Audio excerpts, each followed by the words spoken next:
Okay, so here is something that I see a lot of people have on their dream list for a kitchen sink.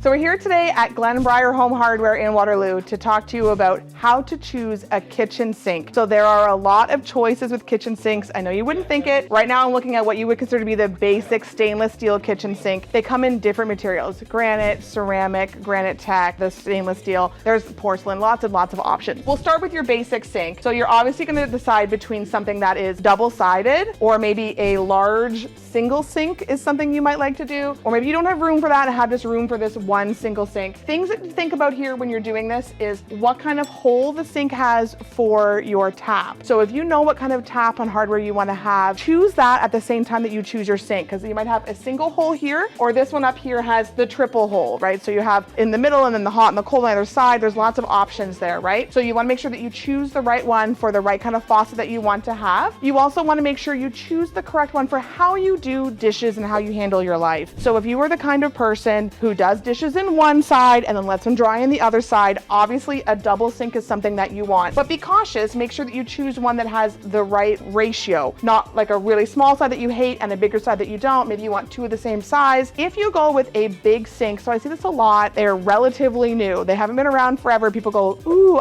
huge sink, that's so great. Sure, you can do a lot of things in a big sink. You can wash your stove grates, you can maybe put your big turkey in it to thaw out. All of those things can be done in a big sink. But if you don't do dishes that way and it becomes a place where you are cramming your dishes all the time, it is probably the sink you're going to hate the absolute most. So think about how you do your dishes, where you dry your dishes before you put in a sink like this. If you have no counter next to it and nowhere to dry your dishes, this is not a great option. They come with lots of extra drying racks and things. So you can get something like this that you can add on top of right here and use as a drying rack over your already giant sink. This is not a ton of space for a drying rack. So think of how many dishes you do, think of how you do them before you choose your sink, because it's a really important one on how to do it. Then, once you've chosen what kind of layout you want for your sink, you might want to choose what kind of material. Do you want to go with something like a ceramic or a granite tech? These look beautiful. Keep in mind, they are not as easy to clean as a stainless steel. There is a bit more upkeep involved in these. They offer lots of variations of sinks here at Glenbriar. They have a couple of fancy ones. Let's go check those ones out.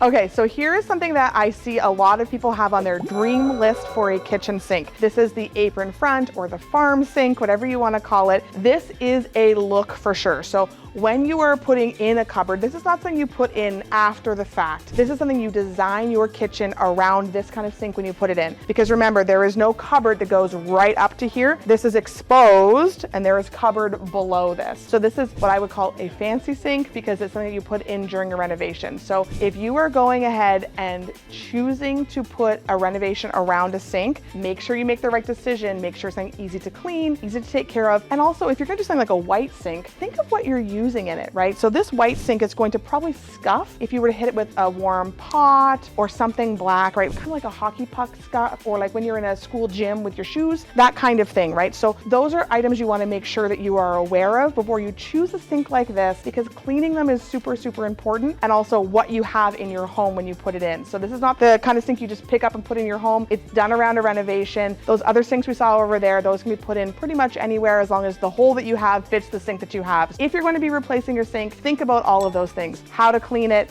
how you use it, the space that you have, all of that is really, really important. And if you're not going to stay in your home forever, then don't do a super expensive sink like this. It may look beautiful, but maybe it's not to the taste of the next person. So if you know that you're going to be moving, don't do a sink like this. This is a dream sink for someone who wants this, and they have it designed around this kind of sink. So make the right sink decision for your kitchen, and obviously the faucet you choose is also really important. So think about that at the same time when you're picking your sink, so you'll have a beautiful kitchen and a brand new sink.